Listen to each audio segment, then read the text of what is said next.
When does a buyer pay a commission? Now, commission is a boring topic, but it is a very frequently asked question by buyers, so I figured I would answer it so you have a better understanding. So what I'm going to do today is I am going to break down the customer relationship versus the client relationship and how commission differs in those two different relationships, so you have a better understanding of when does a buyer pay commission. I'm Bethany Warnches, real estate agent with Addison Jones, and you are watching Tuesday Talks with Bethany, where I answer real estate FAQs. So I am going to start with that customer relationship. So many buyers choose to be in this customer relationship, and in this customer relationship, the seller is paying for the commission. Now, I am working for the seller and they are paying me because I am bringing them a buyer.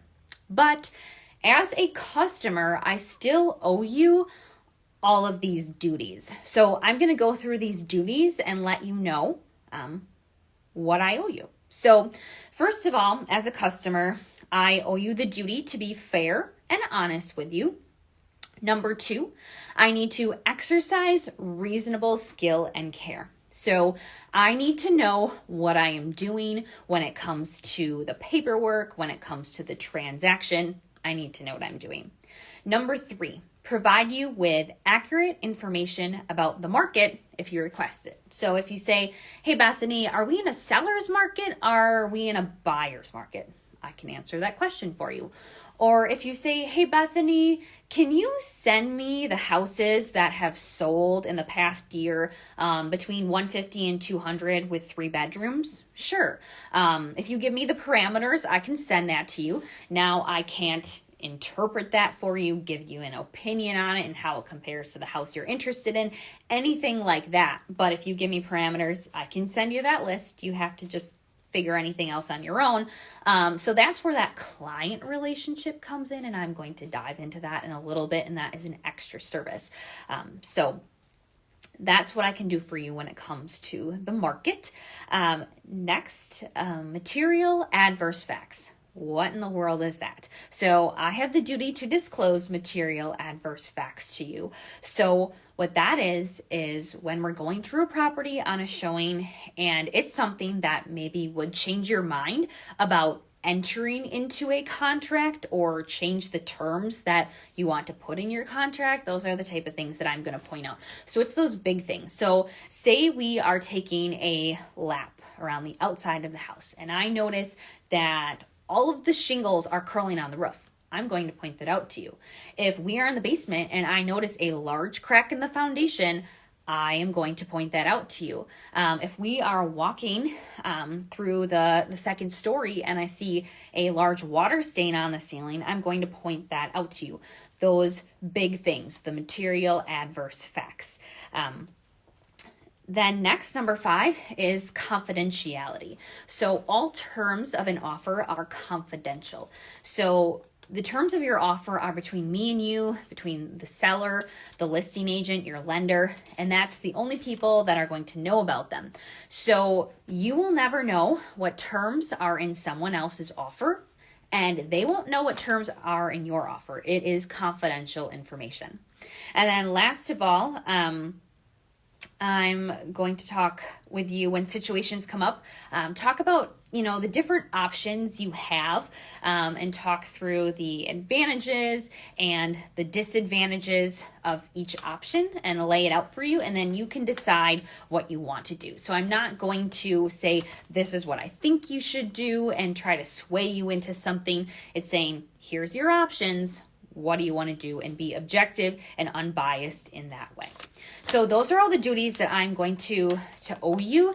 But what can't I do for you when we are in this customer relationship? So first of all, I can't nitpick apart a house. So I'm there to point out those big things, not the little things. So I'm not going to say, hey guys, did you notice the scratches on the floor? Or, ooh, I walk in and I think it smells like cat in here. Not going to say that.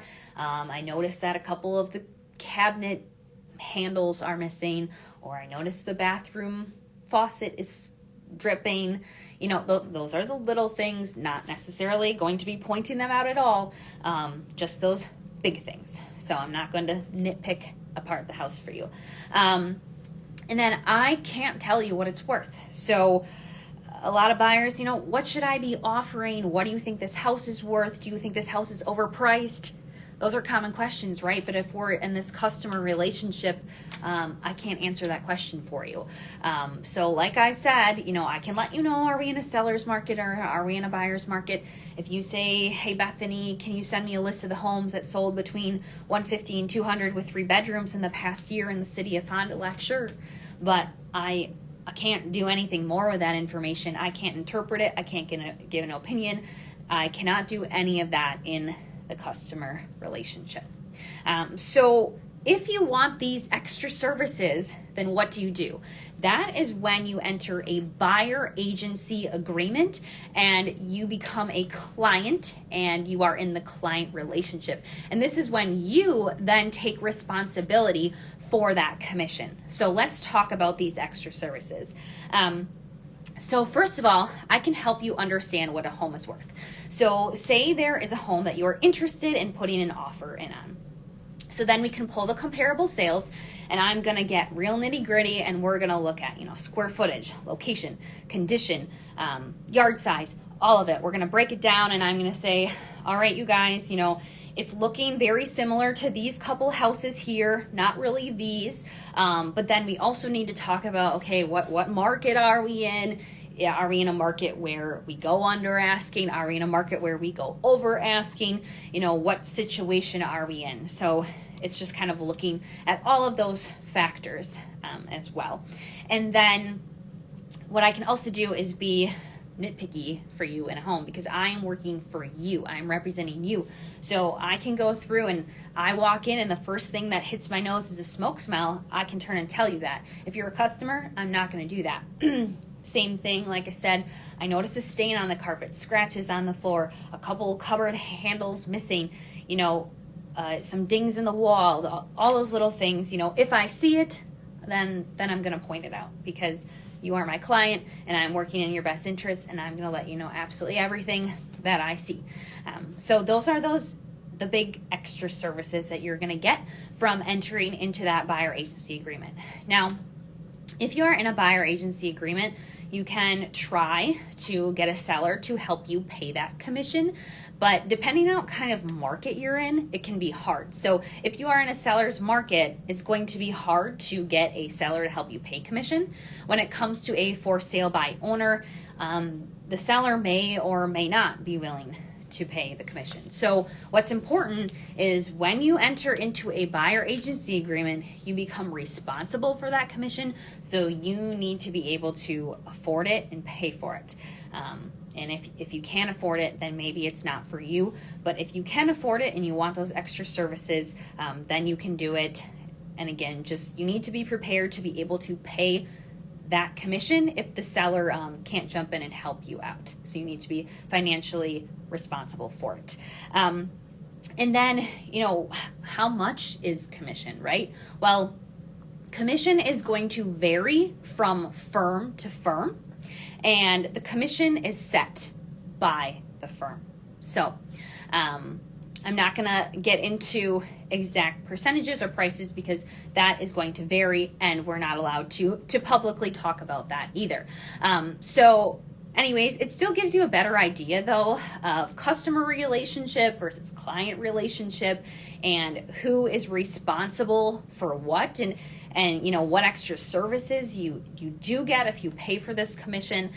So buying a house is never free, ever. A realtor is always getting paid. It just depends who's paying that commission. Is the seller paying it? Is the buyer paying it? So hopefully this was helpful to you as a buyer. In 2 weeks, when I do another one of these, I will then be breaking down seller commission and help you understand on the listing side where commission all goes and how it all works. So thanks for joining me, and I'll see you in 2 weeks.